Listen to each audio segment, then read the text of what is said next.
The vizier kept smiling, even if he was screaming internally. Vic? Allison asked him. Vic, I think your face broke. Sitting on a chair inside a Nethermart lawyer's office, Victor's mind blanked out. The light from outside the window burned on his white, sweating skin. Sir, one of his lawyers asked him, a pile of files on their mahogany desk. Can you? The vizier struggled to find his words. Can you repeat? You are sued with a class action lawsuit by the Happyland Battle Harem for unlawful impregnation of horizontal angels during work, the lawyer said. You risk 8 child support condemnations, as per the sugar daddy jurisprudence. Since you are the hero of Happyland, and the judge is my cousin, we are confident that we can handle the matter quietly, the other lawyer added, before browsing through files. However, we anticipate new cases in the near future. There is the matter of Miss Chocolatine, a paternity test demand from a certain Lynette from Hordma, that Scalomance intern. Thankfully, we have covered up head of state / intern affairs since the dawn of democracy. We call this an Oval Office cleanup.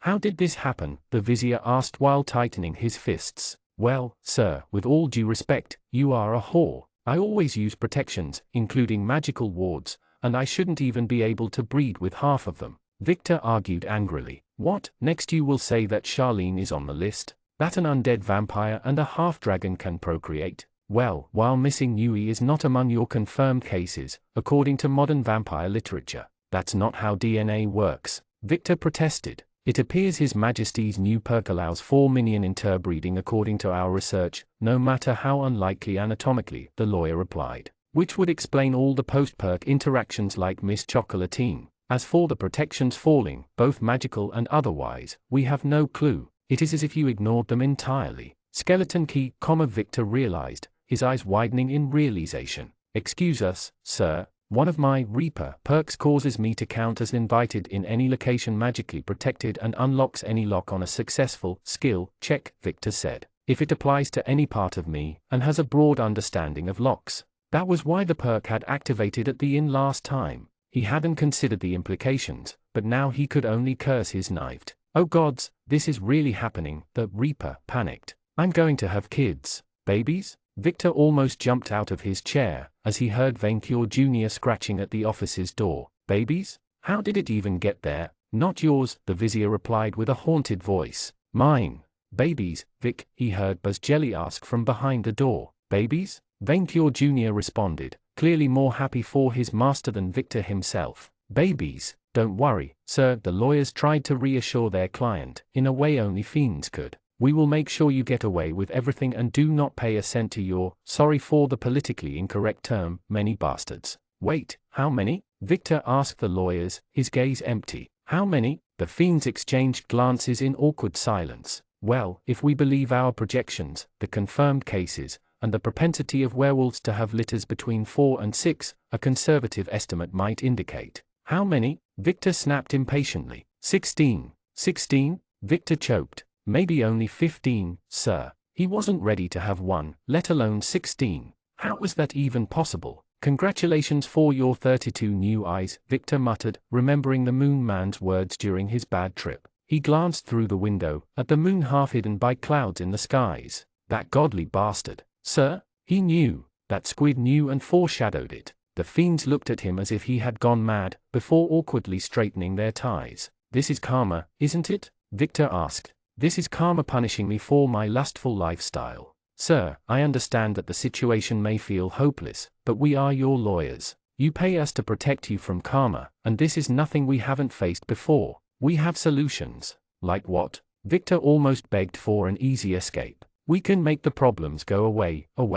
One of the 2 demons mimicked a beheading with his hand, or we falsify all the paternity tests, maybe even threaten the offenders with lawsuits, if you prefer a non-violent solution. Threaten is a strong word, his colleague replied. I suggest a slander campaign, followed by an insulting settlement offer. Yes, that is more civilized. Good call. The vizier ignored them debating immoral solutions, from putting the children in a rocket for the moon, to faking his death so he could legally avoid paying child support. For Victor, who had done everything to avoid any kind of serious romantic entanglement, this was a nightmare made real. He turned to the window and looked at the sun, that bright, brilliant guiding star that Mithras had claimed as his own. He remembered Ludwig's word and realized that events had probably played out the same for his mentor. If he followed his example, opened the windows, and ran, he could escape. Even with Vainqueur, he had grown powerful enough that he could easily vanish after dealing with the foamers. It would be cowardly and irresponsible, but he would remain without responsibilities. He could become a free spirit like Ludwig, roaming the world as he wished. He could even skip Outermundy outright and move to the other planes. But that meant abandoning Vainqueur, his people, his children, and all the people who had grown to depend on him. That would probably be the most selfish thing Victor could ever do. He immediately decided against it. No running away. He had built a life there, and he couldn't throw it away. What about the other solution? Isabelle would keep her daughter, he knew that for sure, and for the others. Chocolatine had said that she didn't want to settle down either, but she was just as confused as Victor himself right now. While the vizier did have a say, he wasn't the only one making that decision. He still had no idea what to do. What did he learn in scholomance? What parental wisdom did he learn from Akenapop? Vizier Stratagem 18, the law of no sons, because they are would-be usurpers and distract irons. Okay, what about daughters? Vizier Stratagem 19, the law of no daughters, because they are one check away from being turned around by a handsome paladin. Achieve immortality instead, because you are the only one right for the job. That didn't help. That didn't help at all. College didn't prepare him for parenthood. Should he ask the gods for guidance? He had been claimed by half the pantheon, someone should at least answer his prayers. Maybe Camilla? No, sir, no, not them, Victor replied, more to himself than to the lawyers. There's only one friend that I need to consult, the person that knew him most.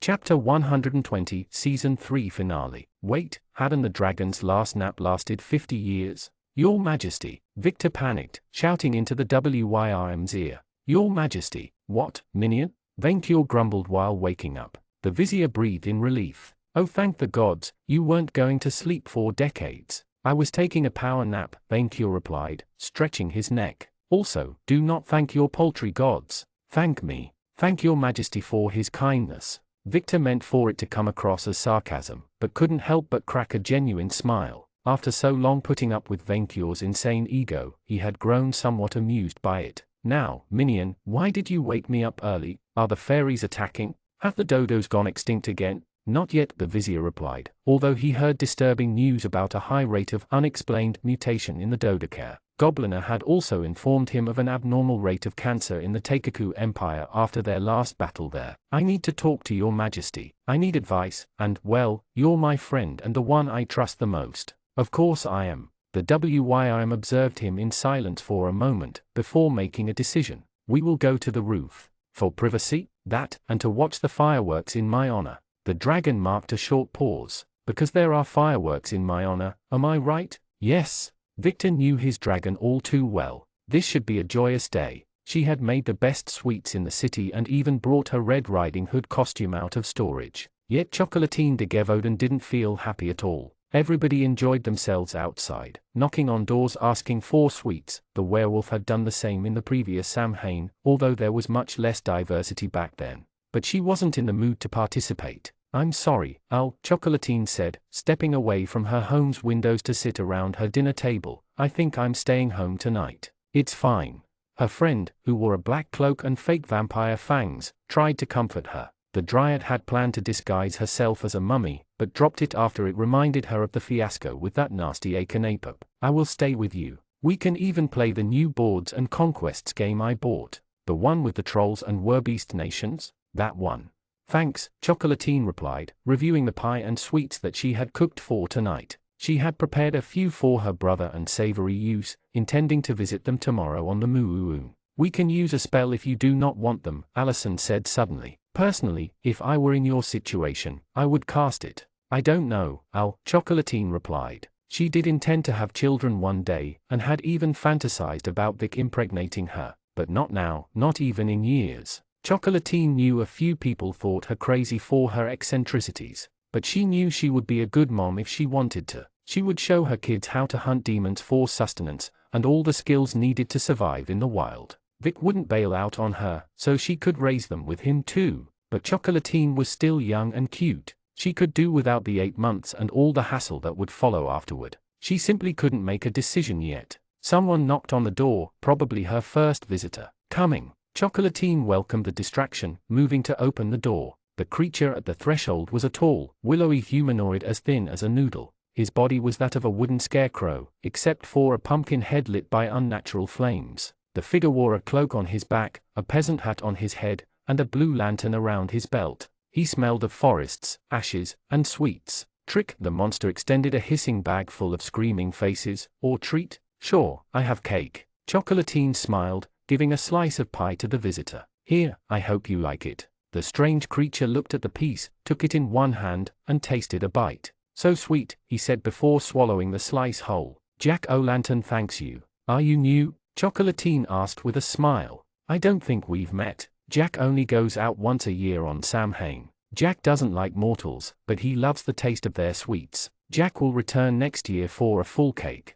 You can eat it with us now, Chocolatine replied kindly. I love having new friends for dinner, and the cat is still in the oven. Jack allowed in. The creature sounded surprised as if it was the first time someone ever invited him for dinner. Sure, you don't mind ghouls and vampires? My friends, Jules and Charlene will be joining us, but they are very nice. Rollo had declined, still too busy with farming. It is fine. Jack loves the taste of manlings too. Then you will get along perfectly. Just don't ask Charlene about book recommendations. Kia looked at the moon rocket with great satisfaction. More specifically, at Orknoob being forced to board it at Crossbow Point by kobolds. Buzzjelly followed them, looking at the rocket with a mix of awe and nostalgia. Today she began addressing a crowd of monsters and Ice Kai followers that came to witness the launch. We are gathered to celebrate the departure of Orknoob, founder of the esoteric order of the Ice Kai, as he was persuaded to leave the planet forever. Yeah, one of the Ice Kai worshippers acclaimed. Time to bring the word of Japan to the stars.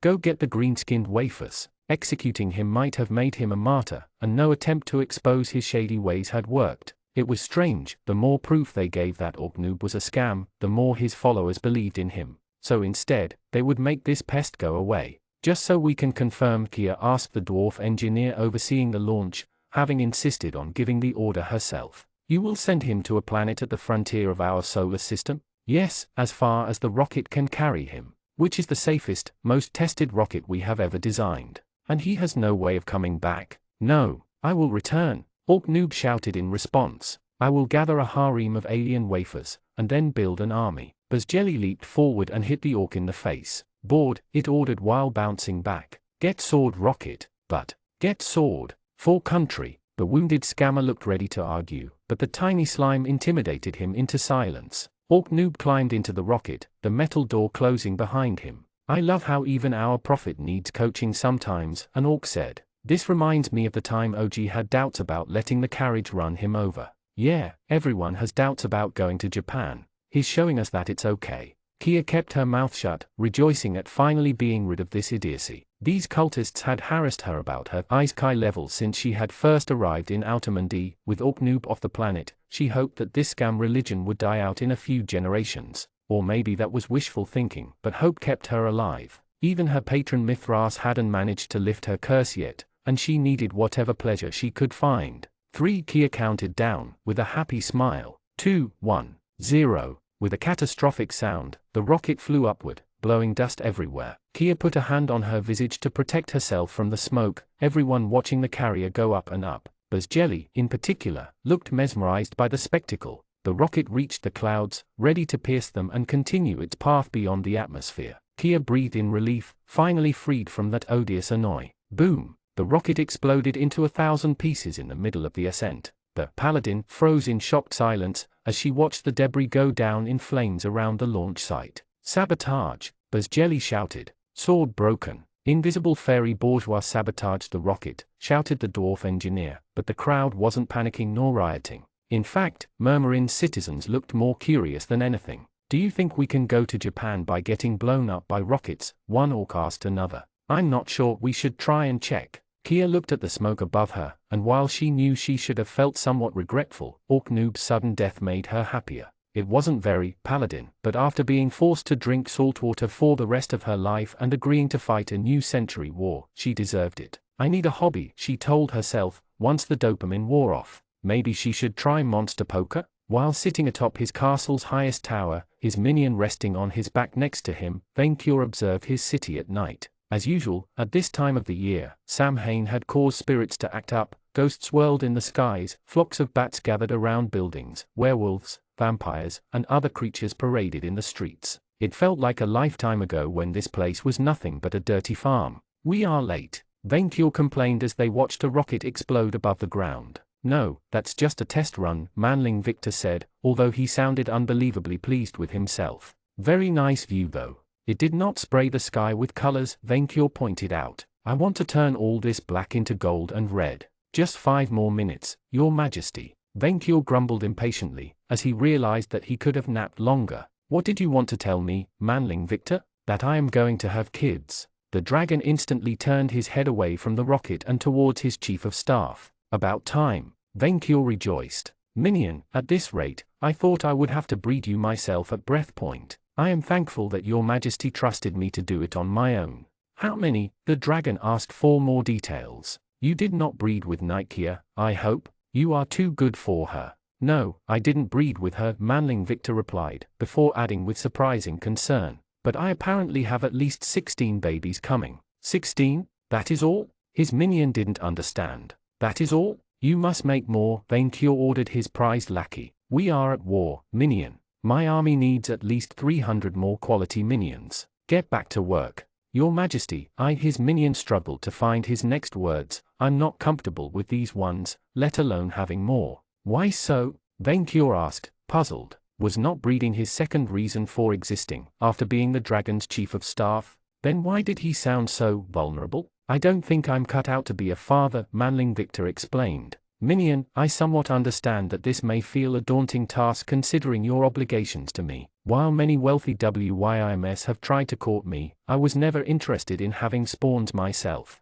They are a bottomless money sink. But you are my Grand Vizier, your brood will always be properly cared for. As in, they would always get food and a minion job. I've got assets, connections, and plenty of magic," Manling Victor replied. "While Your Majesty only allows me to keep 1/10 of what I earn, I know I can provide for them. But I don't want to be just a breeding purse, yet." "Friend Victor," Vainqueur interrupted him. "How do you feel about this?" His vizier remained silent, trying to figure himself out. "I'm afraid," Manling Victor admitted. "I'm afraid because I know myself. I'm no Father of the Year material. I am bi-neutral, always on the move, and completely unable to stay faithful to one woman. It's like getting a job I know I'm unsuited for, but that I must do anyway. I'm afraid because I never planned for this, and it fell on my lap without warning." Vainqueur turned away from his friend and pointed at Murmurin. "Minion, look at this. Look at this place that we made." His minion did so, although his master's point escaped him.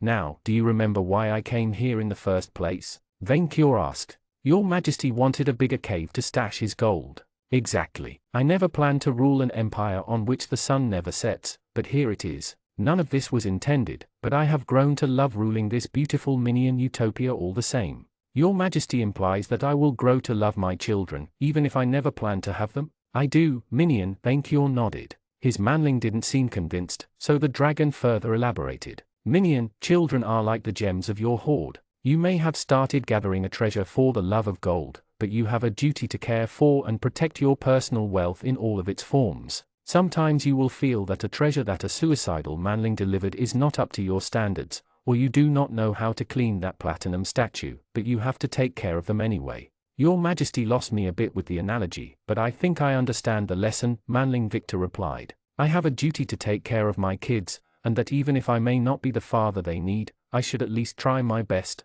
and that I may grow to like it." Vainqueur nodded. "Take care of your hoard, all of it." Manling Victor's sad face turned into a smile. "That is deep. I know. I rarely share my dragon wisdom with you, because you are almost the perfect minion already, and Your Majesty is the best friend a manling like me could ask for." "Who else?" Vainqueur asked rhetorically. Now stop worrying about the future, and enjoy the moment. For his minions had finally decided to launch the fireworks. Both V&V members looked up at the skies, as exploding rockets sprayed the darkness with colorful smoke and lights. Vainqueur and Victor spent the evening watching the celebration in a happy kind of silence, until the dragon broke it. "Not even the fairies will take this place from me, friend Victor." "About that, Your Majesty," Manling Victor trailed sorrowfully. "Do we really have to kill them all?" "What do you mean, minion? If they have souls and feelings now, is endless war the only way anymore?" On a distant island, near the New World's coasts, a group of winged women labored on an ash-filled ground.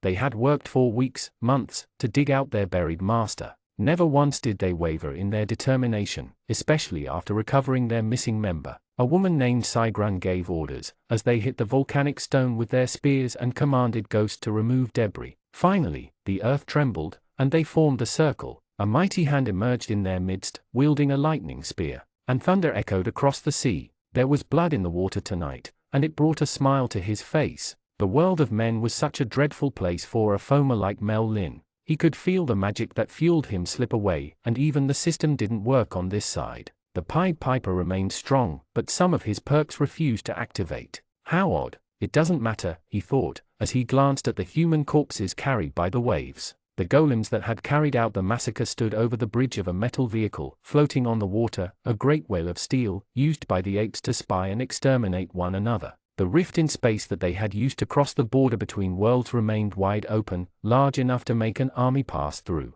His sister Odiers awaited on the other side, using ancient fairy magic to keep it open for the next hours, long enough to move this whale to Outerman D. What did the monkeys call it again? A Typhoon-class nuclear submarine. Fascinating. The mummy Akenapop, Sabler's envoy to his foamer allies, examined holes in the metal whale's hide. Beautiful. Indeed, Mel Lin said, peeking inside the holes to look at the giant arrows kept within. To think that they keep them in storage to gather dust. Well, if the apes didn't want to use their own weapons, the foamers would gladly requisition them. With the apple of knowledge to understand how to operate these arrows, they could equip his sisters Kromkruach and burn all their enemies away. With the dragon's farm first in line. Lord Sabler demands retribution, Akenapop said. But this is the moment I have been waiting for. Lin asked, somewhat curious. I said I wouldn't wake up until doomsday o'clock, but I like to be early. Vaincured Best Dragon Knight's Bane. Level 75, Augustus 30/Witchfinder General 14/Kaiser 17/Dungeon Breeder 10/Geomancer 4. Type, Dragon.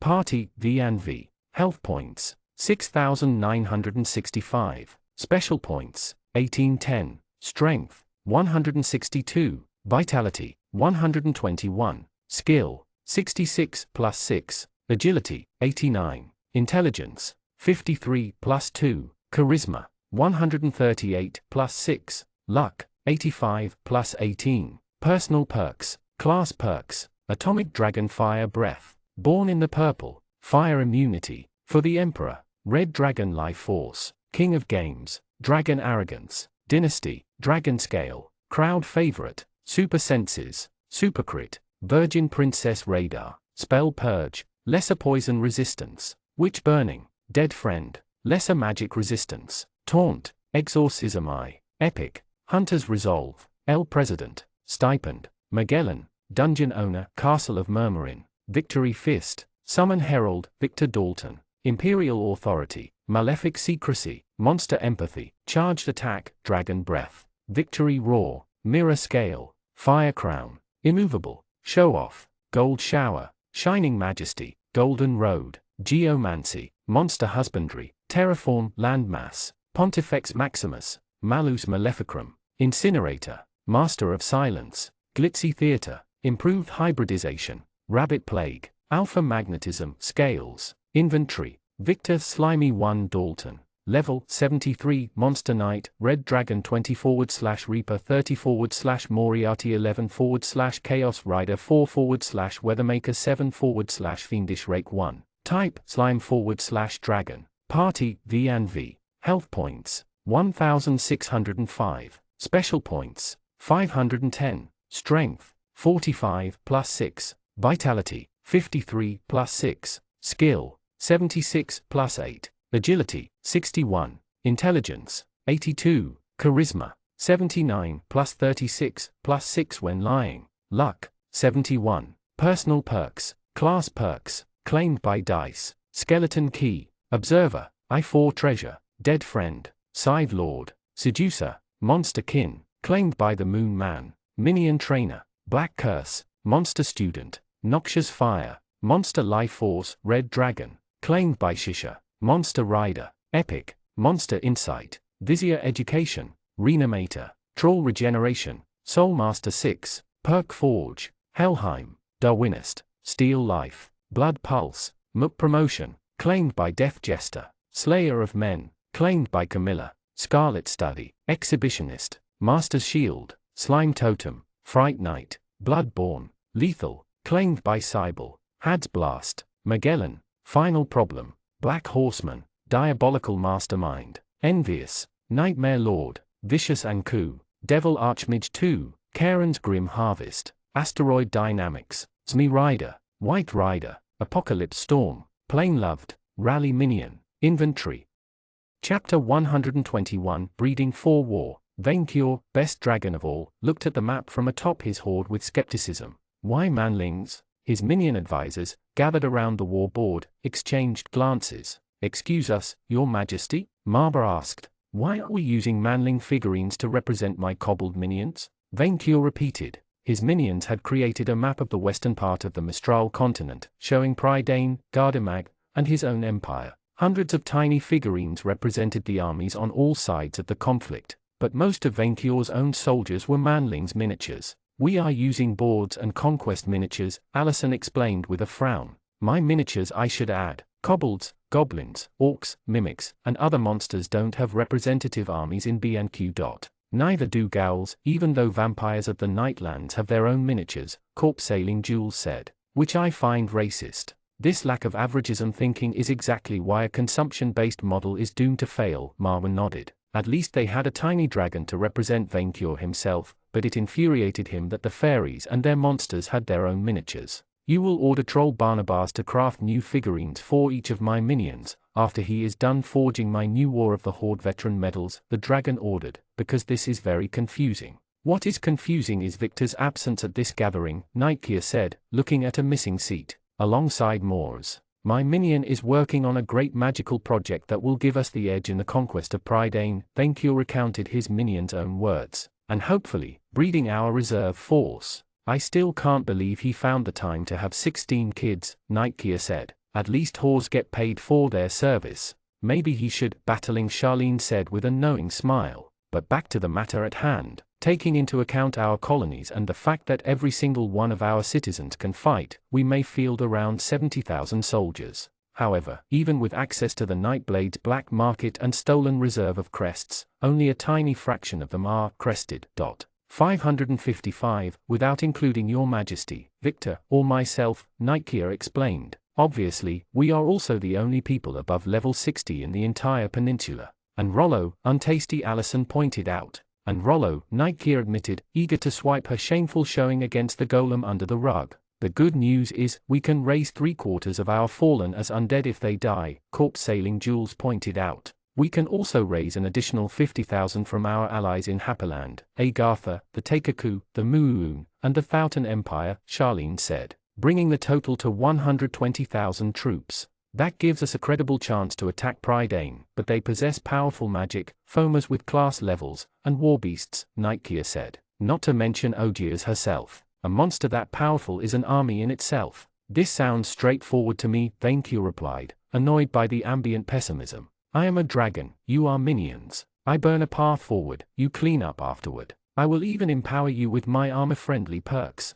That approach may have worked in the Takeku, but you had the backing of a goblin army then, Nightgear pointed out with a distasteful face. I say you send emissaries to Gardemag to gain their support. They are the nation with the strongest military, a bone to pick with the foamers, and I know their leadership personally. More bodies to throw at the enemies are important, but we need something else more, Corp Sailing Jules said. Namely, crests. I agree, Buzz Jelly has been 30 since forever, and have you seen his stats? Untasty Allison pointed out. On Mr. Victor's orders, I have used my contacts to gather crests and stat boosters, Tasty Malfi explained. While we got our hands on boosters, in spite of the heavy expenses, crests remain difficult to obtain. Why? Vaincure asked, confused. Do they not drop out of the skies after you win a difficult battle? Should they not fall into my minions' hands as we attack Prydain? Not necessarily, Corp Sailing Jules replied. No one can predict when crests will appear. It would be better to locate existing ones than hope for new items to drop. Nations hoard crests to empower their own elite, Nightgear said, and to prevent the proliferation of dangerous, crested criminals. My Nightblades gathered all of those available on the black market, battling Charlene complained. We will have to go to foreign authorities for more, or invade dungeons ourselves. That could open our soldiers to another venue of gaining more power, Corp Sailing Jules said. Namely, MOOC promotions. Now, you are speaking my language, minions, Venkior decided since the discussion had started boring him. Is there not a dungeon competition waiting for us to win it? Yes, but only small teams can participate, Nikeya said. And they are fishy as he. Happerland, Tasty Malfi cut her off. There are a few dungeons in the Empire that remain unexplored, Marba said. And in the underground tunnels of Agartha. Then send experienced minion legions there, so they grow stronger and gather crests, Venkior ordered. Your Majesty, this is a good idea, Nikeya began. I know, it is mine. But I would like your authorization to return home to Gardemag and lobby King Roland for crests. I know I can convince him to send us a few more. Most importantly, my old party lives there, and most of them are either level 60 or above. They would be tremendous boons to our war effort. Why would they help and empower a nation of monsters right next to their border? Charlene asked. Because Gardemag and the VNV Empire signed an alliance pact when His Majesty overthrew Brandon Morakia pointed out. While Odias threatens us all. Certainly, go home minion, Venkior said, more than happy to get that paladin away from his capital. With Manling Victor on a breeding frenzy, the dragon couldn't let her tempt his chief of staff with her nightly wiles. I believe 1,000 crested would give us the advantage, Corp Sailing Jules said, shifting the miniatures. If we move an army on the west coast, another on the eastern, we can form a pincer attack and take over the southern part of Prydain. Minions, I notice a startling lack of dragon figurines, Venkior said suddenly, noticing the flaw in his lackey's strategy. A heavy silence followed until Untasty Allison coughed. Your Majesty, about that. How are we supposed to welcome thousands of dragons when 200 almost bled us dry? Battling Charlene said. A Tarask feast, Venkior pointed out the obvious. What about the water, the space, the nonsense? Venkior cut her off in annoyance. My chief of staff said that he would do the thing, and he will succeed. If Murmurin even survives this conclave, how are we supposed to feed a dragon army for more than a day? Battling Charlene kept arguing, while the other minions made strange hand signs at her. Easy, the battle shall not last more than a day, Venkior replied, proud of his species. Do not mistake the situation, minions. This is not a war. This is an execution by dragon fire. Your role is to sort out the ashes. Dragon air support will be decisive, Nikeya said. But the foamers have been preparing for such an attack for years. We need more advanced tactics. An imp messenger popped up in the middle of the meeting. Your Majesty, emergency, emergency. This is a war meeting, Malfi said. Can't this wait? It's Daltonia, the imp hissed. Daltonia, Dodo hybrids have escaped Daltonia's pens. The Tarask has gone out of control. What? I will deal with this myself. Venkior declared, roused to action. None shall spoil my feast. When Venkior crossed the portal to Daltonia with Nikeya in tow, they found themselves in front of a monster feasting on a demon's entrails. The creature had the head of a dodo and the body of a bear. A dodo bear, Venkior exclaimed in happiness. The experiment had been a rousing success. You named it? I bred it, Venkior boasted, Nikeya taking a step back upon seeing the giddy joy in the dragon's eyes. I bred a dodo and a slime, then a bear and a slime, and then I bred the results. To create a dodo bear. Why would your Majesty do that? The paladin asked, unable to grasp her master's grand vision. Because we are at war, Venkior shouted, the knight taking another step backward until she hit a tree. We are at war with nature. Two species, driven almost extinct by accident. Should I accept it? No. So I bred a new species, taking the best of both. Dodos that can thrive everywhere. What will you manlings say when they see these mighty creatures put their eggs into bears, only to have dodo-headed children coming out? Yes, minion. They will say that I, Venkior, bred a dodo bear. If there is a god of breeding, it is me. Venkior gathered his breath, while Nikeya remained eerily silent. In the meantime, the dodo bear had finished eating, letting out a mix of a bear roar and a bird screech. The dragon looked around, realizing that the breeding program had gone out of control. The animals had escaped their pens, massacring the staff, and rampaged through the dodo care. Only the victor-face statues on the beach remained unscathed, dodos gathering around them to honor their maker and savior. A group of birds had sacrificed a fiend before Manling Victor's rolling of the dice statue, feeding on its entrails. Your Majesty, a lone, wing-bone demon had managed to escape the slaughter, flying to avoid the claws of two ferocious dodo bears. Your Majesty has come to save us. What happened here? Venkior asked, grabbing the two dodo bears with his hands as if they were tiny horses. The creatures went limp in his hands. "We did as your majesty asked, creating the ultimate monsters," the demon said. "Half EXP bag, half superboss. But the first clutch started mutating due to radiation, and we couldn't control them." "How?" Nikia asked, astonished. "How? We cast a giant-size spell on a fertile dodo broodmother, fed gallons of aphrodisiac to the Tarask Emperor, and..." Fearsome roars echoed through the island, as its forest trees trembled. Vainkyur smelled the Tarask and its progeny approach in great numbers. "Here they come," the demon hissed, hiding behind a disturbed Nikia while she drew her sword. Then they poured out of the woods, as beautiful as they were terrifying. "Beware the pterodados." Dozens of dodo-headed, bipedal lizards the size of elephants trampled the trees. Their crimson scales were covered with fresh blood, while their eyes radiated with fury and hunger. A spiked carapace protected their back, while their sharp claws and iron beak could tear through flesh and metal both. Their radioactive, greenish father followed, a tiny, normal dodo nesting on its head. "We-era!" The Tarask let out a roar, his brood screeching in response like an army from the depths of Happyland itself. "Minions!" Vainkyur snarled in response.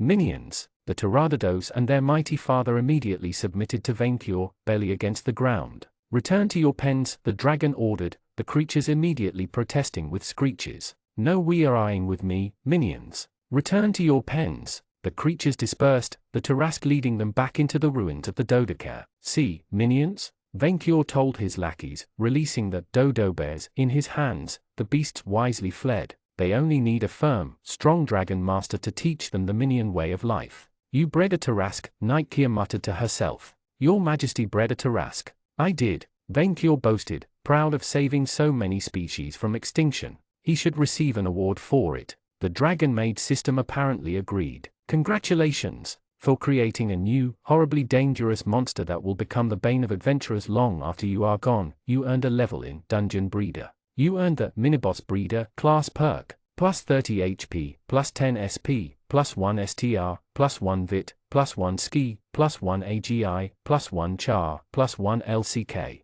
Miniboss Breeder, all your monster minions permanently gain the Miniboss personal perk, plus 120 HP, plus 40 SP, plus 4 to all other stats, and plus 10 to damage with their personal perks. They will keep the benefit of the perk even if they return to the wild. Now, gather all my dodos and rebuild the Dodocare, Vainkyur ordered his fiendish lackey. "The pterodados regenerate faster than we can harm them, your majesty," the demon said, "and their claws bypass all physical and magical protections. We need better guards." "I am half horrified, half amazed," that paladin admitted. "On one hand, these things can make for amazing shock troops, but on the other hand, I dread how many levels a foamer can gain from killing one." "Then we shall keep them to ourselves," Vainkyur decided, amazed by his own brilliance. "And then they would raise them as undead, for double the EXP. Chapter 122, Slimones. This was probably the most awkward breakfast in Victor's life. He and Chocolatine stood at each end of her kitchen table in embarrassed silence, neither of them willing to address the elephant in the room. "So, did you enjoy Samhain?" The werewolf tried to make conversation, but only made both of them cringe. "Sort of," he replied, shifting uncomfortably on his chair. "It was enlightening." "Oh, yeah, at least the last rendezvous had been refreshingly direct." He had just left a meeting with Isabel, his demonic mistresses, and all of their assorted lawyers. The exhausting session had ended with a settlement, although one that left the vizier less than pleased. "That's an agreement I signed for most of my progeny." Victor finally mustered his courage, showing Chocolatine a document. "To make it short, I recognize all of my children as true-born, although my daughter with Isabel Moore goes first in the inheritance order." ISA signed a separate agreement with the other fiends, with all their children being guaranteed a place among Brainina's corporate board once she becomes a demon CEO in exchange for specific concessions. "I agreed to pay alimonies, child support, and provide housing in my mansion." "Alimonies?" Chocolatine said, refusing to look at the document. She had never cared about legal technicalities. "Yeah," Victor sighed. "There was a clause in the summoning contract saying that if I were to ever impregnate members of the demonic harem by accident, I become their exclusive employer, which means that I must pay a perpetual concubine retainer fee until I die for the 4th time." "This sounds like a nuptial agreement," Chocolatine said, clearly frustrated with this. They didn't use the term, but yeah, the financial penalties were so high that the lawyers had suggested suicide and revival as a cheap alternative. They say it's to guarantee that all new children will belong to the hero of Happyland, but truthfully, they are just ripping me off. And his troubles weren't done. He still had to visit Hordma to do a paternity test there. The werewolf seemed angry, but for what he expected. I can't believe you married demons first. I thought you were okay with an open relationship. Victor frowned. Yes, but she crossed her arms, embarrassed. I would have loved the pretty fur dress. Victor sighed. Chock, I am telling you this so you know where I stand about us. The werewolf remained awkwardly silent. Damn, why was it so hard to speak about the subject? If you decide to keep them, I will legitimize our children and take responsibility. If I decide, Chocolatine cut him off, uncomfortable with this conversation. Vic, don't say that. The two of us have to decide. I will be okay with either choice, Victor replied. If you decide to, I will respect your decision, and nothing will change. I'm addicted to you, and if you will have me, I shall remain by your side. It will be like before. You're addicted to me? Her face brightened. I am, he said. I can't explain it logically. I'm not sure if this is love, but if all the girls I messed with had ghosted me, you would have been the one I would have fought tooth and nails to keep in my life. In spite of her eccentricities, in spite of her dangerous grip on sanity, she held a tighter grip on his heart than anyone else. By now, the werewolf had turned red. Chocolatine was horribly cute that way. Vic, she spoke up, I told you before that I had no intention to settle down.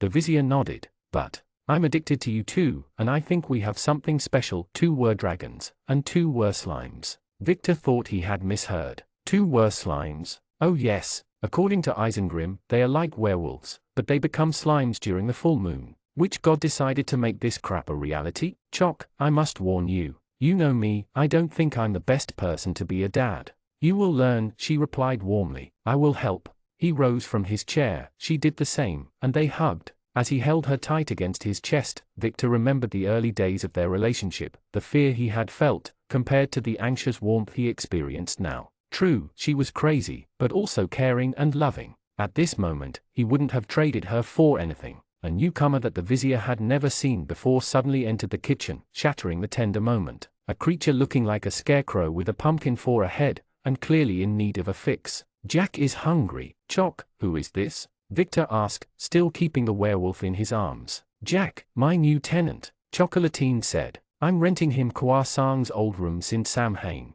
Jack, this is my boyfriend Vic. Jack says hello, the creature said before immediately focusing on the important matter. Jack asking where are the Garfield cookies? In the freezing slime fridge, the werewolf said. But you will get fat if you keep eating my pastries. Allison said I put too many calories in them. Jack never gets fatter, the monster replied while searching in the kitchen. Victor raised an eyebrow, using monster insight to read the strange entity. Jack-o'-lantern. Soul-crested foamer, fairy /undead. Strong against fire, necromancy, plants, unholy, spirit, fairy, magic, curses, all negative status ailments. Weak to dragon, dead slayer, frost, cold iron, star metal, candies. The patron fairy of Halloween /Samhain, and the inspiration of the Jack-o'-lantern myth on Earth. A maladjusted loner among his kind addicted to candies, Jack declined to join Ogier's crusade, but stole one of her soul crests as a prank. Benign if bribed on Samhain, he is now confused by his newfound, perverse fascination with Chocolatine's food, and Murmurin in general. The vizier froze, ready to fire a deadly spell at the monster. Chock, behind me. What? His girlfriend replied, clueless. Do you know what he is? A foamer. AF, you knew? Yeah, he told me, the werewolf replied casually. But Jack is very nice. He is helping us with farming since he doesn't have any money. Jack confused, the foamer rasped. First time Jack lives among mortals without a disguise. Victor blinked repeatedly, before whispering into his lover's ear, Chock, what are you thinking? Vic, I helped build Murmurin so all monsters could live in peace and be good neighbors, Chocolatine pointed out. Even fairies. He's behaving, and he isn't even from Prydain, so what is the problem? That he is living at your place, Victor replied protectively. The werewolf blushed, before kissing him on the cheek. I'm fine, I swear. Besides, he will never harm a cook as good as me. Jack has been treated, the foamer said. So Jack will play no trick. See? The vizier looked on as Jack knocked on the fridge with his finger, as if expecting someone to open from the other side.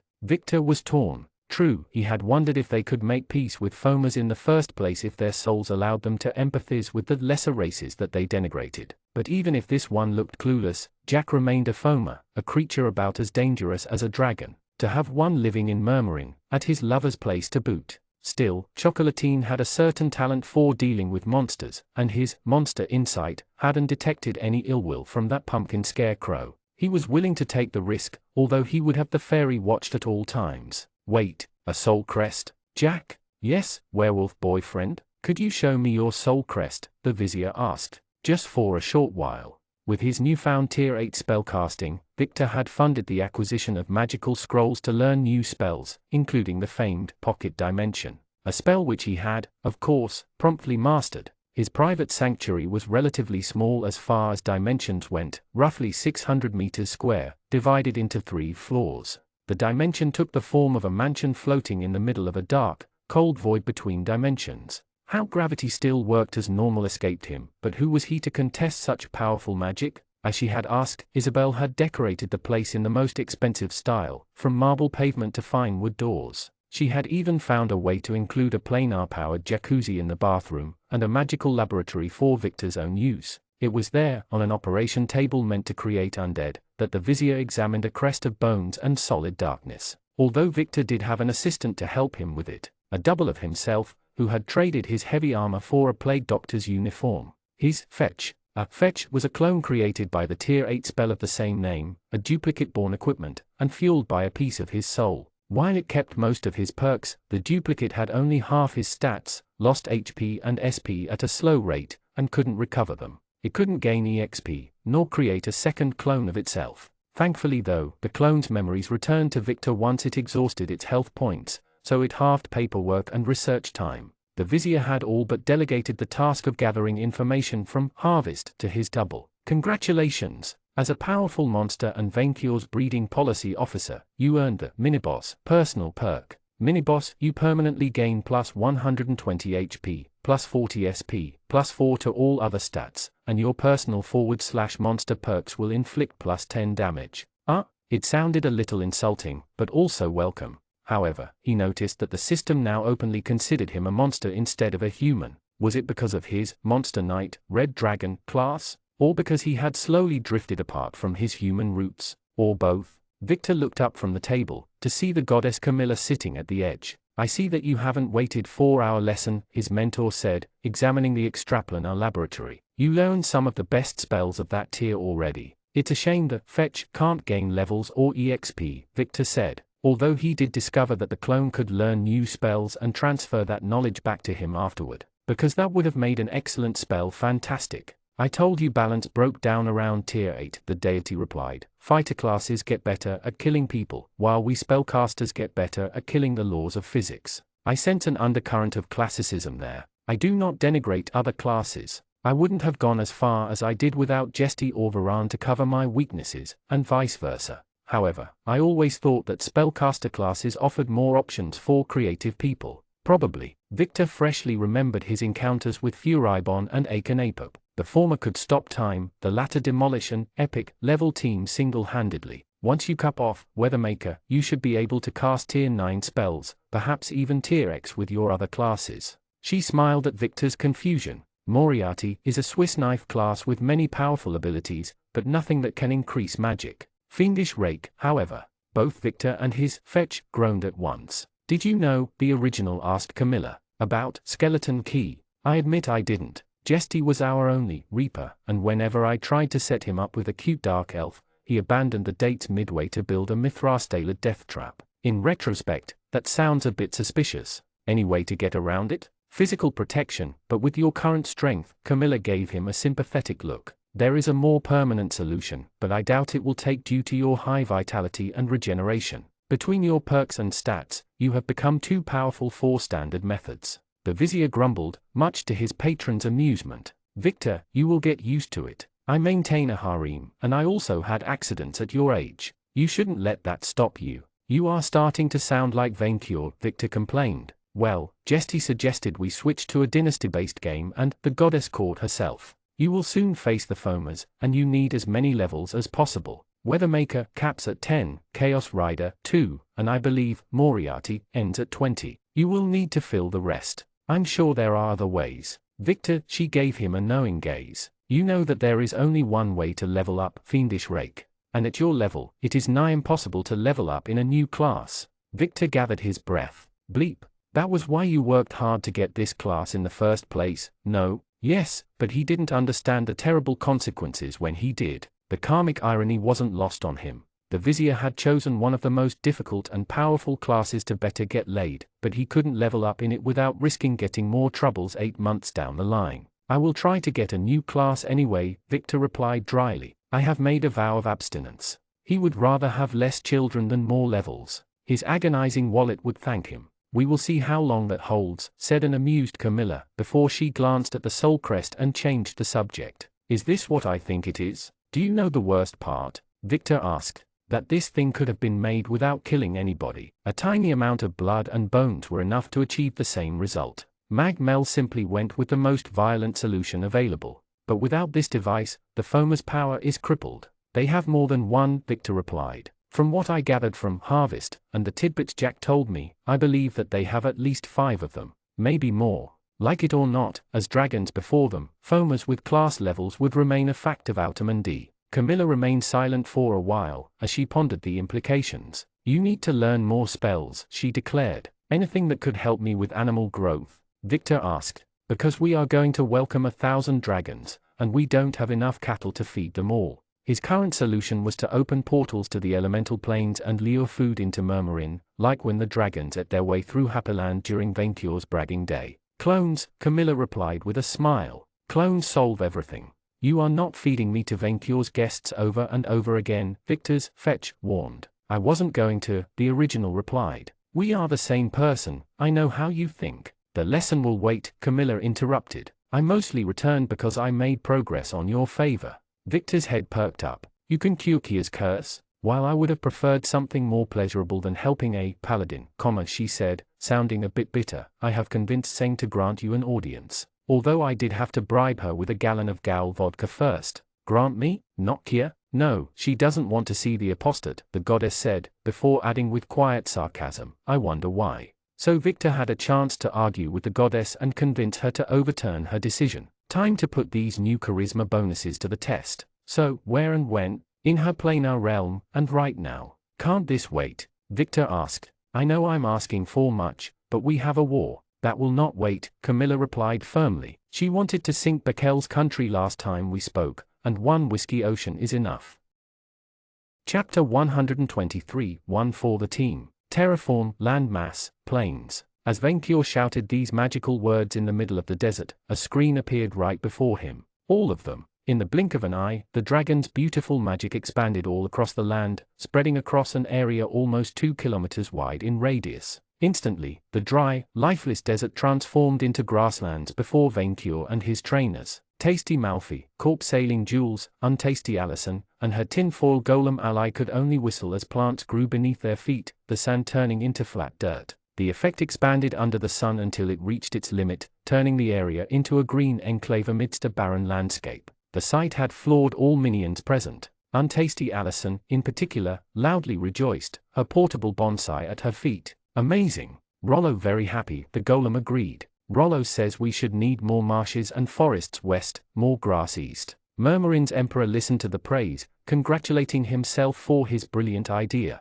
Since they needed more arable land for the conclave, and Venture had to level up fast, the dragon had decided to use his geomancer perks to repair the entire desert. He would eat 2 cows with 1 bite. Unfortunately, while he could keep transforming the desert all day, his SP reserve was almost emptied after this show of force. I need meat juice, the dragon ordered, so he could get back to work. Corpse sailing Jules presented a barrel for his master to consume, but Venture couldn't recognize the substance. It smelled of mint, berries, and chemicals. What is this, minion? Esperoids, the gal replied. Your Majesty asked us to help him with his leveling, and Malfi and I devised a training regiment. Indeed, Tasty Malfi said while pointing at one of a crate full of strange food and trinkets. Another right next to it contained unshiny power stones. These are stat boosters, extremely rare and valuable items that can increase any stat, except HP or SP, with a +2 enhancement. They cost a fortune and come in very limited supply, but we have managed to gather quite a few. Strength spinach, skill candies, agility letters, vitality milk, intelligence powder, charisma bars, luck amulet, corpse sailing jewels added. They are also forbidden in official competitions, Untasty Allison said. And Your Majesty can only gain a total bonus of +10 after consumption. Every stat booster consumed after this threshold is wasted, which is still the equivalent of 10 levels in pure stat growth, Rollo said. Vencure immediately noticed something very, very wrong in that scenario. Minion, he looked at Tasty Malfi with a judgmental glance. If they are this expensive, how could you afford them for me? If he had dared skim money from Vencure's 9/9/10. Easy, through Your Majesty's brilliant decision to pump the whiskey. See, the fiend explained, sounding very happy with himself. By selling it through the Nightblades, we cornered all illegal bootlegging activities, and then making undead out of the enraged competition, before putting them to work in the gold mines, Corpse Sailing Jewels said. Murmurin is basically printing Vencure dollars at this point, even after Your Majesty takes their share. Ah, yes. Vencure had almost forgotten that plan. Has the rate of dwarf death by dragon fallen? I suppose, although I do not see how that tracks. Tasty Malfi replied. Vencure did and congratulated himself again, for his plan was proof that one could make money without exhausting the most important natural resources. Minions. All of these stat boosters are for Manling Victor and me? Vencure asked, greatly interested. While it wouldn't increase his monthly stipend, more luck, in particular, meant more items from monsters. Well, Untasty Allison scratched the back of her neck. I suggested that we keep some intelligence powder for Goronite though, due to his handicap. My idea is to combine a steady diet of stat boosters with esperoids, for Your Majesty, Jules explained. Since esperoids temporarily boost SP recovery, Your Majesty should periodically consume them whenever you exhaust their points practicing your terraform perk. Rollo and I will supervise the process so we can preserve an ecological balance long term, Untasty Allison said. But I believe that for the first time since centuries, making Ishphania green again is within sight. Which means more pasture for cattle. Vencure nodded. How many esperoids do you have? Enough for Your Majesty to geomance for 4 hours, Corpse Sailing Jewels replied. That is not enough, minion. Gather everything. Since his lackeys apparently failed to grasp his design, the dragon pumped his chest gloriously. I shall not stop until I have reshaped this entire desert in my image. Your Majesty wants to transform all of Ishphania in one go? Untasty Allison asked. Unlike a manling, no dragon retreats in the face of adversity, the Emperor boasted. You said that Worm Sabler is responsible for the lack of greenery, then I shall not rest until I have proven that I alone decide my empire's fate. This is the Dryad struggle to find her words, before turning towards Corpse Sailing Jewels and Tasty Malfi. Can it be done? Mathematically? Are you doubting me, minion? Vencure asked, finding her lack of faith in him disturbing. If we gather all SP potions available under short notice, Corpse Sailing Jewels meditated. We'll need to order emergency production too, but in theory, we have enough. Your Majesty, if you can do this, Allison joined her tiny hands together. I won't be able to contain my joy. It will be a dream come true. Do not ask if I can do it, Vencure replied mercifully, but when I do it, Rollo will not rest until the vile Akanapup's work is undone, the golem replied. But Rollo will be greatly thankful, so will the goddess. Happerland will also benefit from this. Malfi nodded. No longer will it be accused of greenwashing. Instead, we will help make the desert green again, and then exploit its newfound natural resources. Enough talk, Vencure declared. Now, add the unshiny stones to the mix before I show nature who runs the place. His minions all frowned. The power stones, Vencure clarified. I need to increase the power of my breath further. Your Majesty, while I have reviewed your recent improvement of your breath attack, Corpse Sailing Jewels coughed, I am not certain consuming power stones at all is a good idea. You could explode, die, or maybe. I am a dragon, Vencure reminded them of this timeless wisdom. Add the glowing stones to my SP juice. Corpse Sailing Jewels wisely opened the second crate, revealing an assortment of power stones. Which element, Your Majesty? Why not all of them? Vencure asked, eager to add more elements to his breath. Your Majesty, allow to speak in place of Victor for a moment. Untasty Allison made a strange face, which the dragon thought to be an excellent imitation of his vizier's pessimism. This is unbelievably dangerous. You can't mix power stones of opposed elements. After pondering it, Vencure admitted that she had a point. One should not mix gold and silver. Add the golden ones, the dragon ordered Corpse Sailing Jewels. Those with the perfect color. The light ones, Your Majesty? Light? Arg, that was the element the cursed fairy had mastered. Of course she would corrupt everything golden in the world. Venture considered which element to add to his breath until one candidate came to mind. No, he changed his mind. Add frost. Excellent choice, corpse sailing Jules complimented. It will cover your reliance on fire.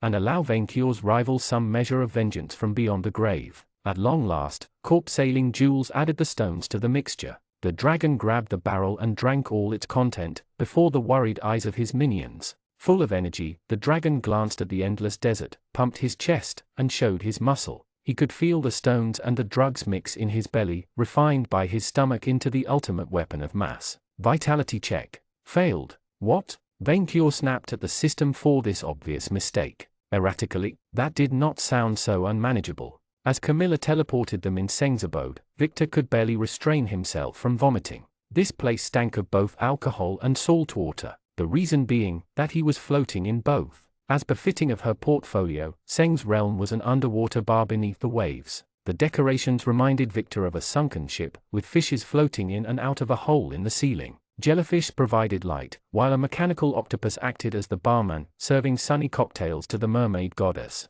How the content avoided floating around remained a mystery. As for Victor himself, he had no problem breathing or swimming. The water felt weightless and tasted like salted beer, while his fiery armor released some steam around him. This is unbecoming of your divine station, Seng. Victor noticed a fiery man arguing with Seng, a marble king with a crown of flames and sun's 4 eyes. While Seng was sitting near a map on the counter, the man remained standing, both cursing my chosen for a meager mistake, and threatening to sink a country. Meager, the octopus mermaid complained, red with anger. She sounded completely drunk. How would you react if a chosen of death jester ignored your divinity? I would ignore him, instead of lowering myself to that level of childishness. The Fire King looked ready to argue further, when he suddenly noticed the newcomers, glaring at the goddess of undeath. Camilla. Mithras. Victor could feel the sheer tension between these two, especially as the goddess smiled hypocritically. Still struggling with stamping out the Nightlands? Still struggling to get your undeath-style revolution off the ground? The solar deity replied calmly, although Victor could taste the sheer hostility behind it.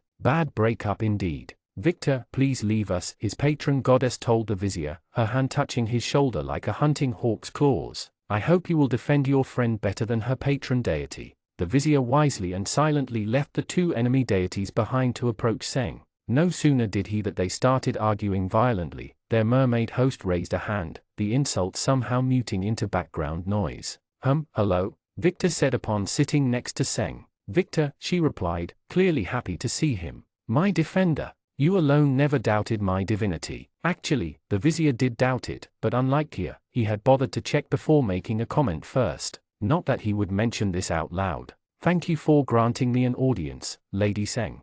How could I not? You and Venture are among my favorite mortals. You ended slavery in the New World, crushed feudal governments left and right, and even finished the first world tour of Outermundy. Oh, this may go better than he expected. If so, could you? I know why you are here, Camilla told me, Seng replied, trying to sound dignified. Only someone capable of recognizing my greatness could prove caring enough to defend that sinner. I'm taking one for the team here, Kia, Victor thought, unimpressed. I'm doing this for you. But I swore I would sink her country for her blasphemy. The goddess showed him a map, pointing to an eastern country with her finger. I am not a monster, so I won't actually sink it. Just unleash a little flood in the middle. Nobody will die. The vizier frowned. She's not from there. Seng paused. What do you mean? You're pointing at the Eversun Empire, and Kia is from Gardamagnet, Victor pointed out, putting his finger on the map. That's the wrong country. Seng said nothing. Instead, her hand reached for her cocktail, and she swallowed it the same way Venture ate disobedient minions. Also, she is a reincarnated human from Earth, Victor added, remembering his few discussions with the paladin.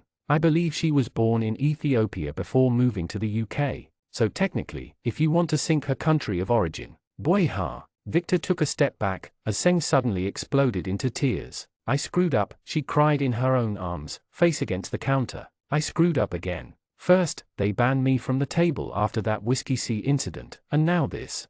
Look, it's okay, Victor tried to comfort her, putting a hand on her shoulder. Mistakes happen, even for gods. Charisma check. Failed. What? Even mortals pity me. Seng cried even louder, the barman octopus putting a beer bottle within arm's reach of the goddess. I'm a goddess, a goddess. Why does nobody respect me? She was a vain cure, outwardly regal and confident, but insecure inside. She didn't want pity or sympathy. Thankfully, if Victor's adventures in Outremundi had taught him anything, it was how to deal with this kind of majestic creature. I meant that such an action is perfectly understandable, your godliness. You operate on a level too high for mortals to understand.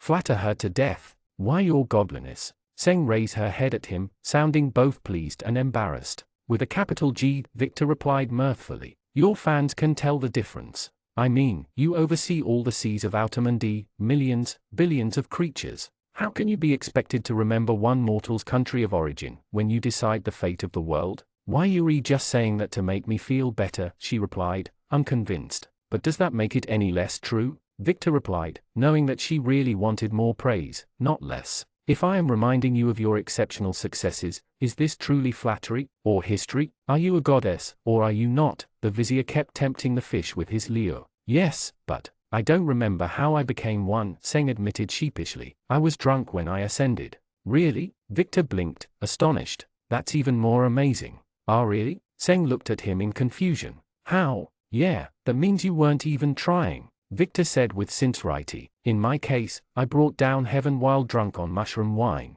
I thought I had screwed up, and I did, but in retrospect, I'm also proud of myself. What? Somehow, Mithras' shocked voice echoed through Seng's background muting. The vizier did his best to ignore it and focus on the mermaid. Yeah, I mean, Victor gathered his breath. Isn't it impressive that I accidentally succeeded, in one night and all on my own, where all of Happerland failed for eons? Imagine if I hadn't been high. It would have been a slaughter. Yes, Seng pumped a fist. I became a goddess without even meaning to, and isn't that impressive, when it took centuries of efforts from the others to do the same? Yes, they worked hard, but your godliness, it was all talent. Charisma check successful. You kissed Seng's ass, and she loved it. She loved it very much. You're right, Seng realized, her self-pity replaced with enthusiasm. I'm a goddess, whether they like or not. I shouldn't doubt myself. Yes, Victor agreed. And that's why I have come to petition her godliness, to please take mercy on one of her closet worshippers. The Reaper could feel burning eyes glaring at his back, but he ignored them in favor of the mission. Kia has been praying to you since the end of the Century War, Victor argued. When she took a bottle to drown her sorrow, you think she was looking for Mithras' guidance? No. When she looked at the bottom of her glass, she was looking for yours, your godliness. Yours. This is ridiculous. Victor heard Mithras shout behind him, only for Camilla to drag him back into their quarrel. The vizier vaguely heard her threaten to kill 1,000 paladins with vampiric syphilis, and not much afterward. I now Seng looked positively embarrassed. When you word it this way, that was very mean of me. I'm sure she can take a quest to show how sorry she is, Victor said softly. Maybe we can discuss it in the back, Seng proposed. I have a TV, and it's almost time for the latest episode of Grandrake, Princess Hunter. The vizier's heart skipped a beat. An actual TV? He hadn't seen one since his reincarnation. Yes, I get all of Earth's channels, and I can look at most of Outremundi too, except for the areas which the other gods block. She made an annoyed face. Damn encrypted channels. You know what? Victor said as the barman gave him a cocktail while Camilla and Mithras still threatened each other with holy wars. That will be a pleasure.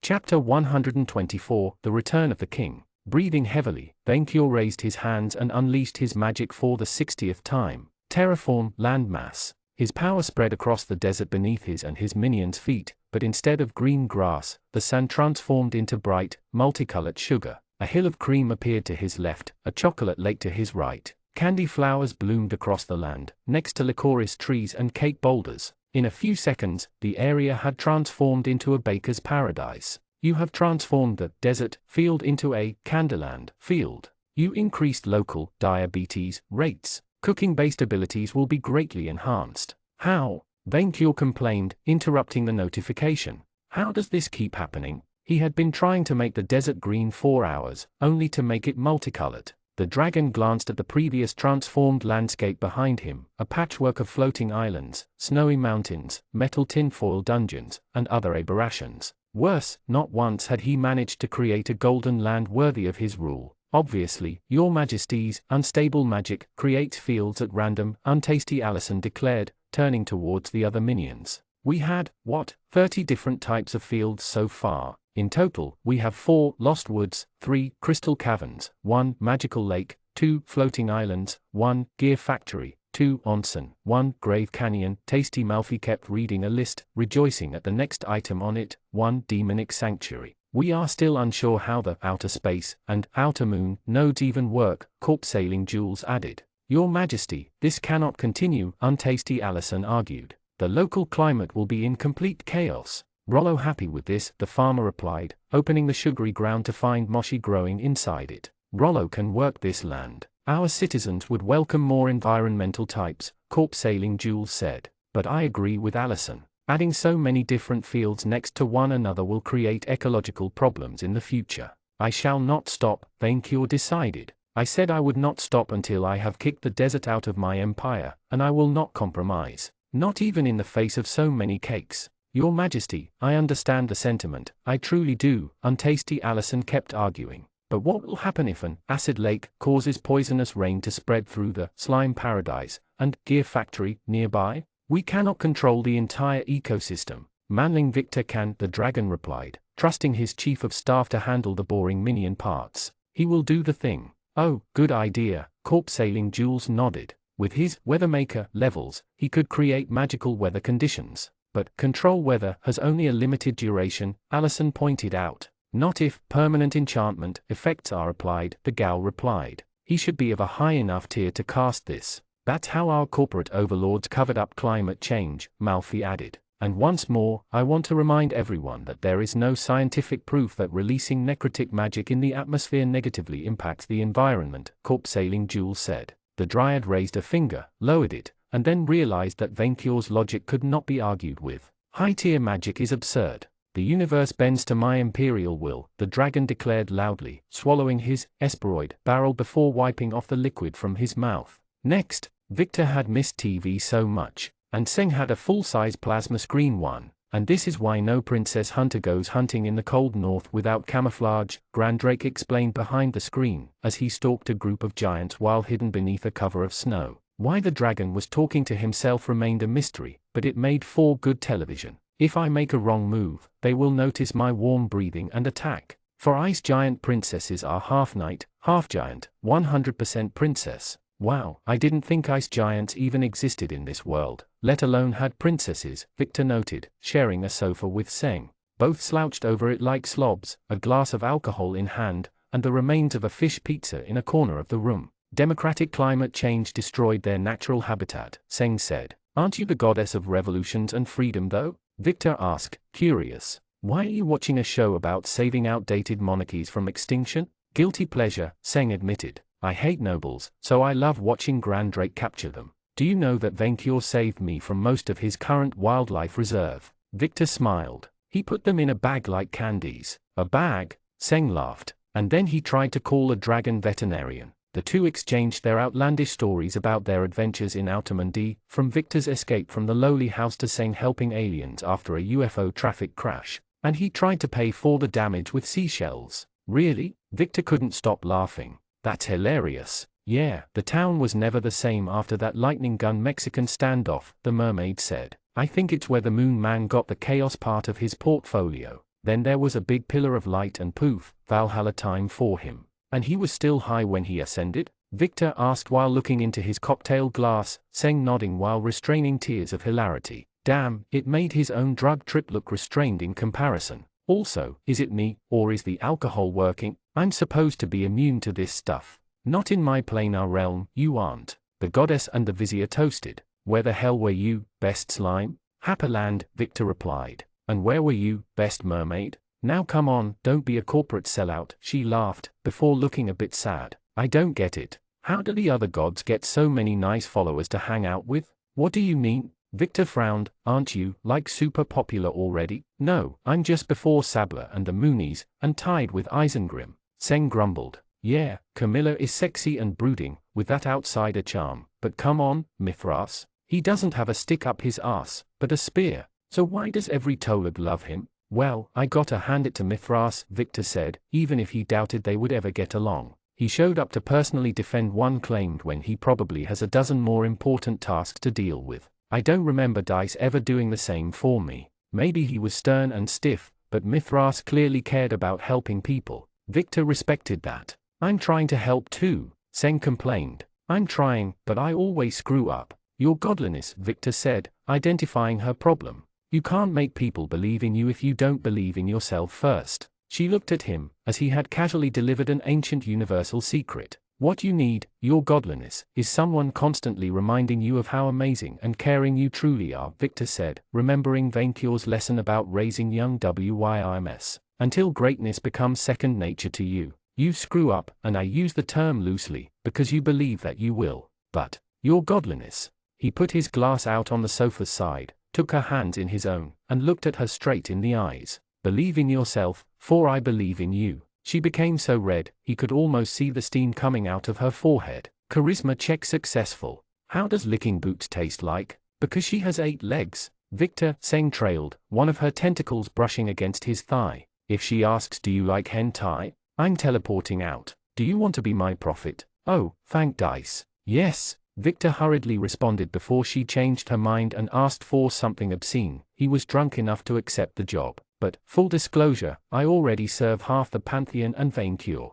I know, being a prophet is like being a sidekick, Seng said, apparently too drunk to realize the insensitivity of her words. You have a lot of experience. He felt something burn against his thigh, where Seng had brushed against him. A new symbol probably. Congratulations. You earned that claimed by Seng personal perk. Claimed by Seng, when you level up, you have an additional 10% chance to gain a skill or agility point. You can breathe and survive underwater, and you always benefit from aquatic terrain's bonuses. You are immune to the negative health effects of alcohol, but you can still get drunk. Damn it. He had become a professional lackey. Your first mission will be to oversee Kia Bekel's redemption, according to the tenets of my faith, Seng said, trying to sound like a dignified, forgiving deity, but utterly failing at it. And then you will remind everyone that I am a great and caring goddess, until I believe it myself. I will, Victor said, taking it as the price to lift Kia's curse. Someone knocked on the TV room's door. It was Camilla, from the voice.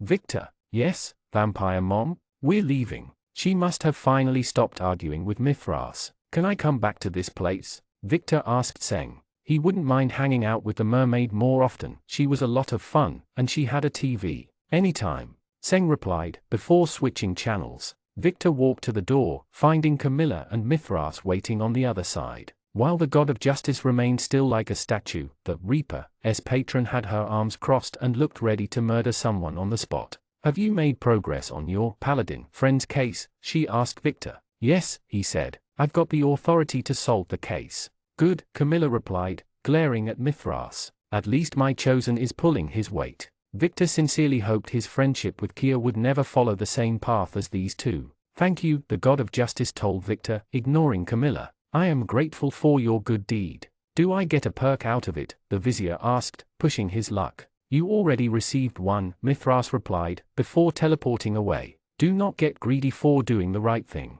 Well, Victor was half-dragon now. Greed was part of the package, and he wonders why I dumped him, Camilla replied angrily, before waving her hand. In the blink of an eye, Victor found himself back in his Pocket Dimensions laboratory, where his fetch was busy tinkering with the soul crest. Are you okay? The vizier asked the dark elf goddess, sensing her anger and frustration. No, she replied, quickly changing the subject. Victor, have you Grandrake and chilled with Seng? We watched a documentary, but no, we didn't chill that way. Good, because even if I appreciate you, I won't tread anywhere Seng has gone first. I have standards, and I need to blow off steam right now. The vizier froze. What does that mean? Camilla looked at Victor, then at the lab's undead operation table, then back at him. Herpes, syphilis, and succurus warts, negated by, claimed by Cybele. Warning, you have taken super effective damage from the blood loss. You have fallen below 1/3 of your HP. Congratulations. For your charming ways and deeds, you have earned 4 levels in Fiendish Rake.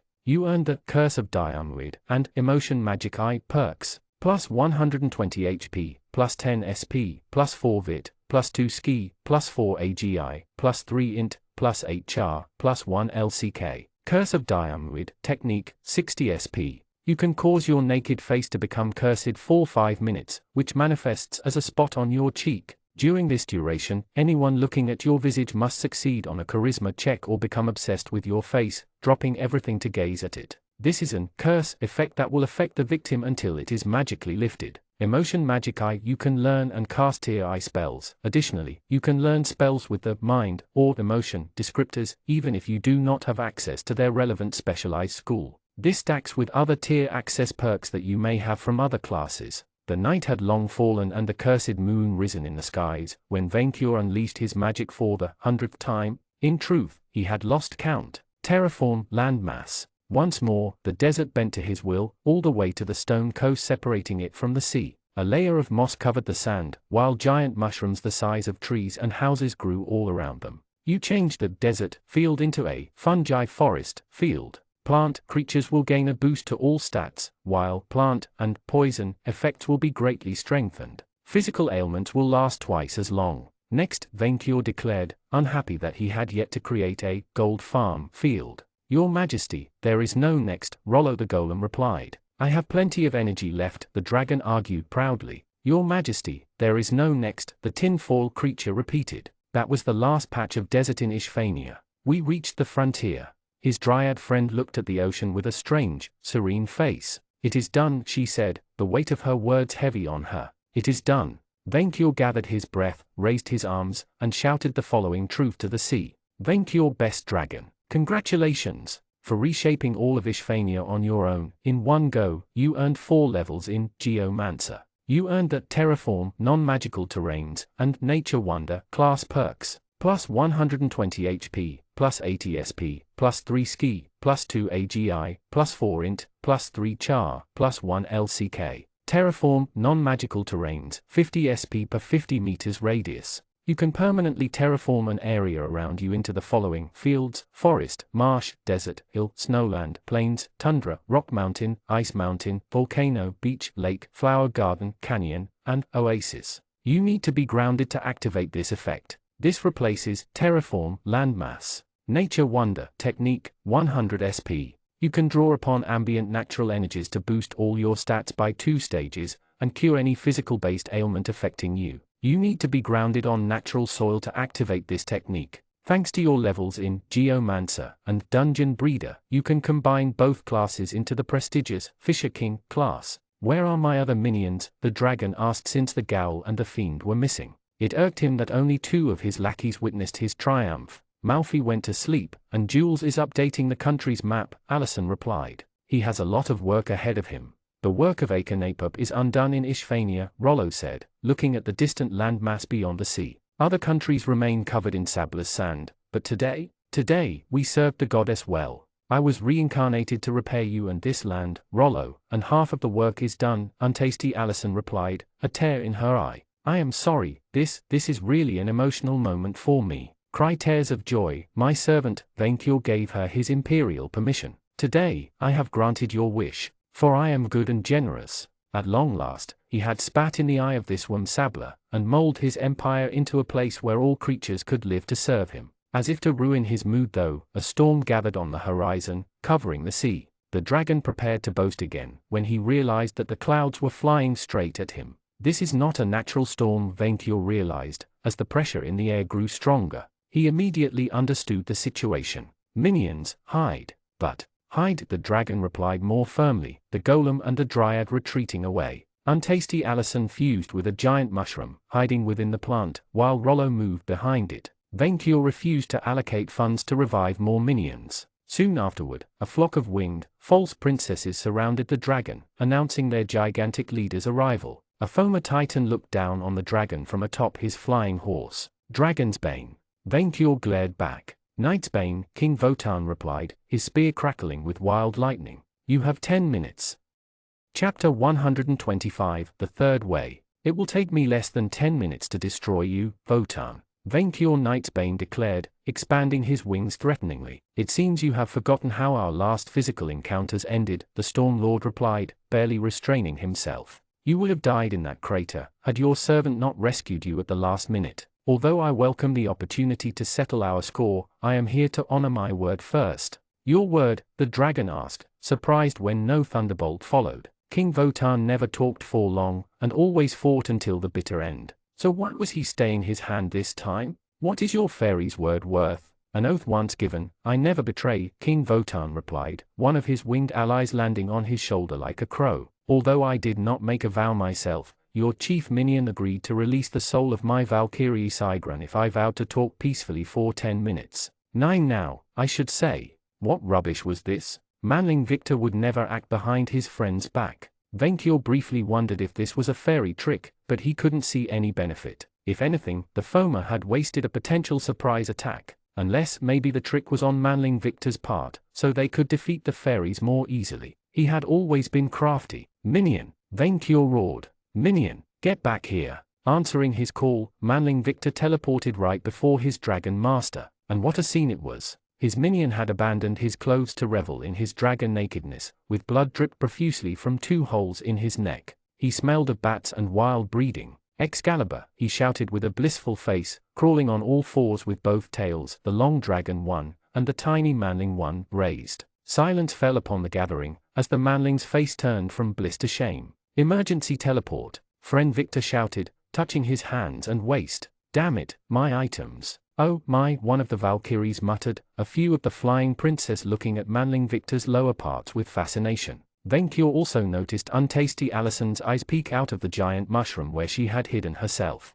I see that your thrall has taken levels in Berserker, King Wotan mused. Excellent strategy. Golden pantaloons. Manling Victor cast a spell, golden trousers of solid magic appearing to protect his little tail. Your Majesty, please issue a warning first next time. Minion, I am naked too and you do not see me make a scene about it, Venkior replied with great wisdom. His friend opened his mouth, closed it, then looked at his dragon master with a newfound curiosity. Your Majesty is naked, he muttered. Your Majesty was naked all along. Minion, I have always been naked power, Venkior replied. Yes, I knew, but I didn't understand. Minion, we dragons have no shame in flaunting our natural beauty to everyone. It is you manlings who need to hide their insecurities below clothes. 7 minutes, Wotan spoke up, waving his spear as he started losing patience. Speak, or fight. Minion, Venkior told his chief of staff. The fairy pretends that you made a deal with him to release one of his false princesses for a moment of his time. Technically, I only talked to the Valkyrie, but Manling Victor rose up on his feet, looking at Wotan, and then at Venkior himself. Does your Majesty trust me on this? Friend Victor, by now you should know the answer to this question. You are my most valued companion, and I trust you unconditionally. If he had an idea, then Venkior would support it, or at least give it the benefit of the doubt. Thank you, Manling Victor bowed, before turning to the Foma. Lord Wotan, I have asked that you please talk to us before we fight, because I believe we don't need to fight at all. The statement surprised Venkior almost as much as Wotan. Did he expect the Foma to become a minion? If so, he was mistaken. You attacked us to prevent a war, the chief of staff argued, because you believed that your Majesty here was the greatest threat to your race. He is, Wotan replied. I am, Venkior boasted. No, he isn't. Manling Victor shouted, much to both Titans' surprise. The greatest threat to the Fomas are the Fomas themselves. King Wotan remained entirely silent, his lone eye looming over Manling Victor. Venkior readied himself to pounce on the Foma, should he make any threatening move towards his manling. You Fomas are the ones who keep waging pointless, costly wars on humans, on dragons, on everyone who doesn't belong to your so-called master race, Manling Victor said. Certainly, nations of our world often bicker, but sentient species have managed to live in peace for centuries. Why not Fomas too? A lion does not make peace with sheep, King Wotan replied. This is the law of nature.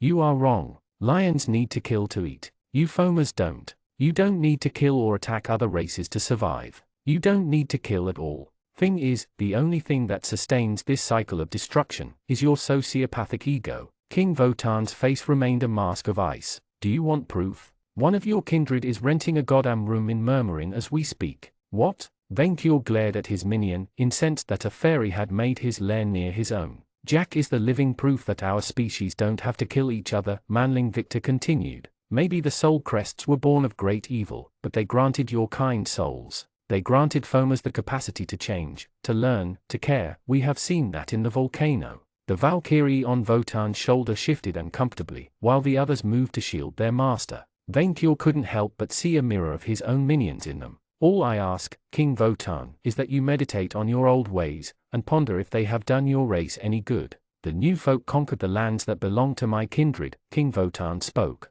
They keep doing so, because you keep trying to recover lost glory, instead of accepting that the world has changed, Manling Victor replied. You can make treaties with the other races and kingdoms, divide the world fairly, or you can keep this eternal war going and see your kingdom shrink century after century. The Mel clan will never stop, King Votan said. You may be right, wise Manling, that our species could coexist, but the fairy queen will never listen. She will kill or be killed. Then do away with that psychopath, Manling Victor said. We've seen how you acted in the volcano. You cared about someone less strong, less mighty than yourself. We have killed many of them. Do you want to lose more? The Valkyries readied their spears in challenge, but Votan raised a hand to stop them. I swore an oath, he pointed out. You promised to bring His Majesty's head to the Fairy Queen, Manling Victor said, never to separate it from his body first. I say you honor your word to the letter. While he would never suspect his friend of treason, Vainqueur had to think twice about his sentence.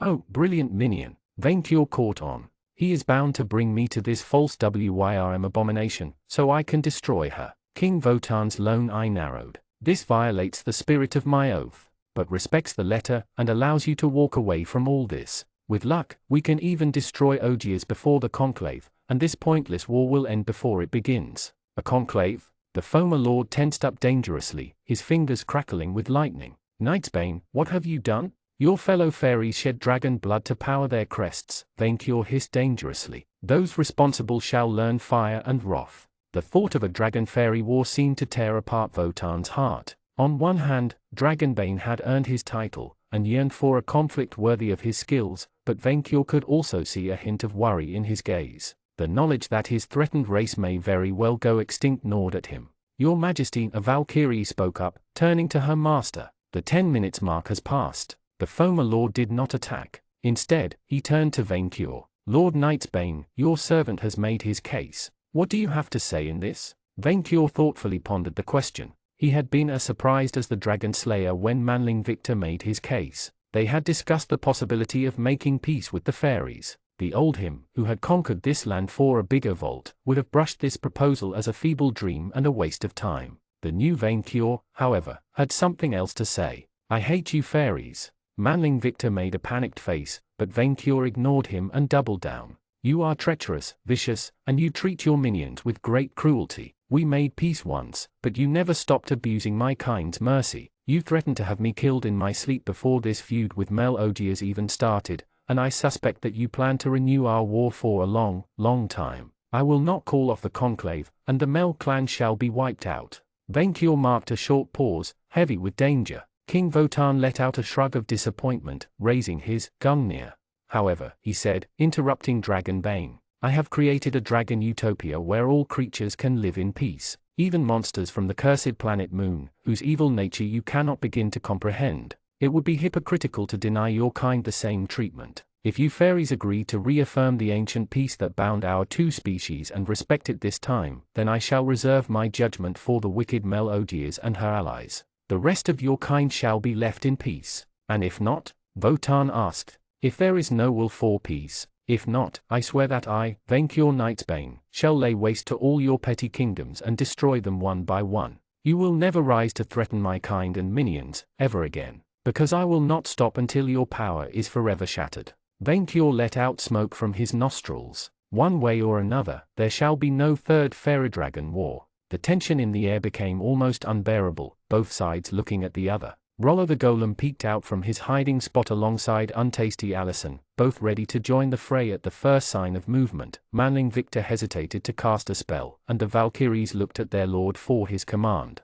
Vainqueur knew that Votan would strike. Dragonbane had only ever understood violence. He breathed it, lived for it. The idea of compromise was alien to him. But he didn't attack. This alone shocked Vainqueur, who realized that he didn't face the same brute who dedicated his entire life to avenging his wounded pride, after Grandrake had defeated him. This Votan-shaped creature, seemed at war, but only with himself. The dragon could read the internal conflict all over the Foma's face, a struggle between a vicious instinct compelling him to settle for nothing but a bloody victory, and a reasonable voice, arguing for a better course of action. King Votan had gained a soul, and he had changed. A sorrowful shadow appeared at the edge of the Foma Lord's eye. I do believe my kind's path is wrong. I admit it. Hence why I wanted nothing to do with the Mel's war and vile farms. I intended to slay you, honor my oath, and ignore war entirely, but clearly, I can no longer sit on the fence. Venkior prepared to summon his glitzy theater, but he had misread the foeman's intent. Wotan looked at the horizon as if he could glimpse something beyond it. Perhaps he understood that he was about to make his life's most important decision. Show it to me. Show you what, Dragonbane? Venkior asked. This place that you have made. This utopia, where my kind can live as equals with the new folk. Show it to me, and then I shall see. Your Majesty, one of the Valkyries trailed off. There shall be no battle tonight, my Valkyries, the foeman lord said, his horse letting out a thunderous noise. Whether there shall be one tomorrow, however, it will depend on how much your word is worth, Knight's Bane. Then come to Murmurin, and be amazed, Venkior replied proudly. King Wotan said nothing, before pointing his spear north, towards the V and VS capital. His horse carried him in this direction, his Valkyrie flock following. Holy Happyland, it worked, Manling Victor let out a heavy breath, relieved. It worked. Did you doubt it, minion? Venkior asked, Untasty Allison and Tinfoil Rollo emerging from their hiding holes. Yes, I did, the Manling admitted. I worried it would end in a fight anyway. For all it is worth, I believe you both did the right thing, Untasty Allison said. Even if it doesn't work, it was worth a shot. We should present him Felix, Venkior said, an idea crossing his mind. Such an exquisite, refined creature can only help turn the fairy around. Manling Victor said nothing, causing the dragon to squint at his prized friend. Minion, what are you hiding from me? I at him. Venkior frowned, as his lackey collapsed to his knees, crushed under the weight of his sin. I at him. Manling Victor confessed, breaking down in tears. The dragon couldn't say if they were of joy or sorrow, however. I ate him twice, and he tasted so good. Minion, I am highly displeased, Venkior chastised his chief of staff, disappointed by his behavior. Why have you eaten Felix? Because I hated him. I hated him so much. Minion, sometimes, you must ignore your feelings and use your reason, Venkior scolded him. You should have eaten the orcs first. Manling Victor stopped crying and looked up at his partner with his big, adorable eyes. Your Majesty is not mad that I ate the cat. Friend Victor, eating minions lower in the food chain is your right, Venkior explained. But you must learn to prioritize. You start with my least favorite minions, and you finish with the ones I like more. I should have explained to you these subtle ties first. Venkior should definitely make a list of minion priority to clear out his friend's clouded mind. He would raise Manlinkia to the middle, alongside Thesmi, push down useless Kuasan to the bottom. If you ever eat the moon veteran Buzz Jelly when you have any alternative, I shall never forgive you, Venkior stated, before realizing that something bugged him with the situation. Friend Victor, how can you eat the same minion twice? Cats have 9 lives in Outermundy, Your Majesty, Untasty Allison explained. They automatically revive one day after their demise. The Dryad took a step backward when Venkior's full gaze fell upon her, unaware that she had stepped on a great discovery. Minion, this changes everything about what I just said, the dragon declared. No longer will minions need to eat lesser ones to avoid starvation. Instead, they can eat a single, 9 times renewable one. This will save thousands of lives. Venkior swore it. Every one of his soldiers would have their own cat ration.